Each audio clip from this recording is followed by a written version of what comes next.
Two first-place teams squaring off on a Friday night? It must be championship weekend. No, it's Week 10 and Game of the Week between the Carolina Flyers and the DC Breeze.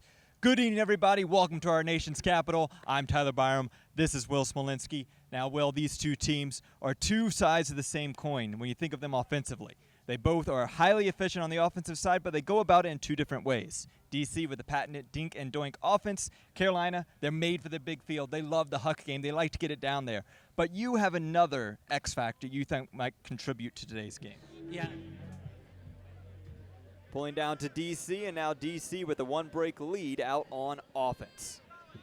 Malks takes a shot to Nissen, and Nissen tracks it down. Diving attempt falling just short was Grayson Sanner. Reset back to Nissen.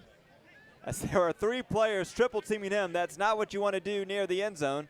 Norbaum to Malks trying to walk it through, and Bonet gets another goal.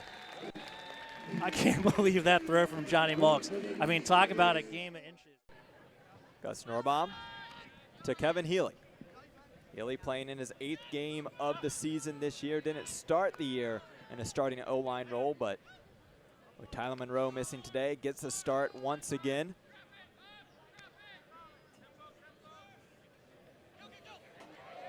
Tracking it down is Malks.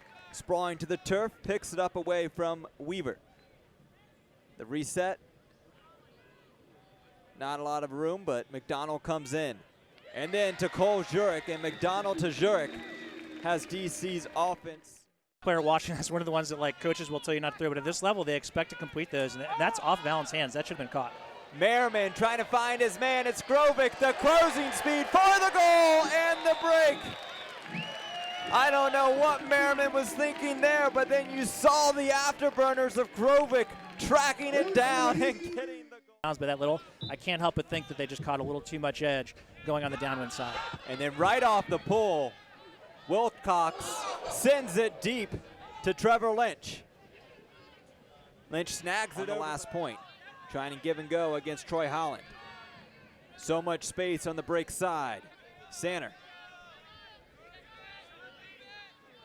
Stall count rising, inside throw through his man's arms and then able to get. Especially here on the break side. And there was a pick called against DC and it goes back. 14 seconds going to the end zone. Cole Jurek trying to pick his spot.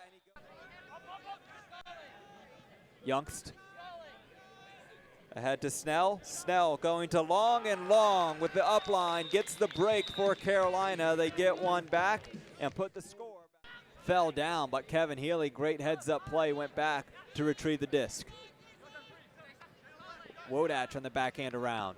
Gets his defender to fall. Has a wide-open Gus Norbaum. Now Wodach is directing the offense. Inside throw to Healy.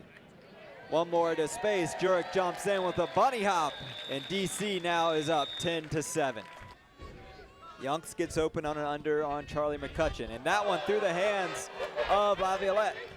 Punched down by Troy Holland, and DC with another break chance. Can they make it 5 for 5? They do! Miles Grovic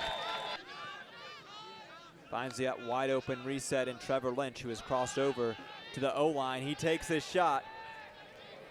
Floating, two defenders comes in and knocked away by Thomas Edmonds. Oh, great play made, undercutting the throw, picked up by Jacob Fairfax, and here at the buzzer he sends it downfield. Had plenty of float, not the distance, and the first half comes to a close. We haven't said Tucker's name. That's because Bonet has done a good job, but also Bonet limited to just 2 goals so far, thanks to what the top defender on the Carolina side has done against him. McDonald telling Healy to go downfield, throws it, and tracked down. Excuse me, that was Bonet, and then Bonet finishes off the point there to Malks. And yet again, DC now looking for their 8th break of the game. Well, it doesn't matter how bad your huck defense is if the other team doesn't put it to space where the receivers can catch it. Jasper Tom to Rafis, second effort, yes! That was one of those catches that you're like falling down to the ground, and then you're like, oh, it's right there. but Jacob Fairfax has not really been able to get open against DC defensively. Another shot here by Laviolette. It was called. Just shy of the end zone is Henry Fisher. Big target there for Laviolette to hit. Just part of the C's right in front. Jumping in for the score. As now Carolina trying to dictate the pressure. And immediately off the play, they go to Bonet, and Bonet unable to get the disc, knocked away. Hawkins, and now Carolina looking for another break. Floaty, Bonet coming in, but that one goes a little bit farther, and Bonet rips it away! Didn't have the height, didn't have the positioning. It did not matter as Bonet takes that one away from the Carolina receiver. I'm just like shocked right now. I don't even know how he kind of came over the back like that and managed with like minimal to no contact. Buzzer attempt here by DC. Clock was winding down, and Bonet will get the assist. Jacques Nissen gets the goal, and it is a party here in DC. Comes in, he'll match up against Roy in the backfield. Malks may have gotten away with a push-off. Gives it to Bonet on the up line. Bonet sprawls out for the goal. Jumps out of the dive and gets another score for DC. That's his 4th goal of the game. And he's just putting on a show at this point. They've kind of festered into their own little thing here in this contest, as here's a huck attempt going to Jacob Fairfax, and Fairfax able to finally track down a goal, his first of the game. 5 seconds left.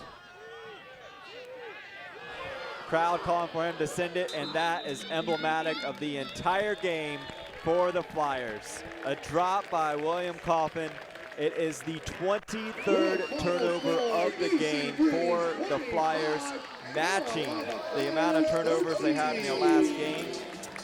And when you have nearly double the amount of turnovers as you have points, it is not going to be a good game for the road team. As we take a look at the final stats here, as DC emerges victorious 25-13. There are a lot of things you can point to, but just look at the D-line conversion rate for the Breeze. 14 of 15.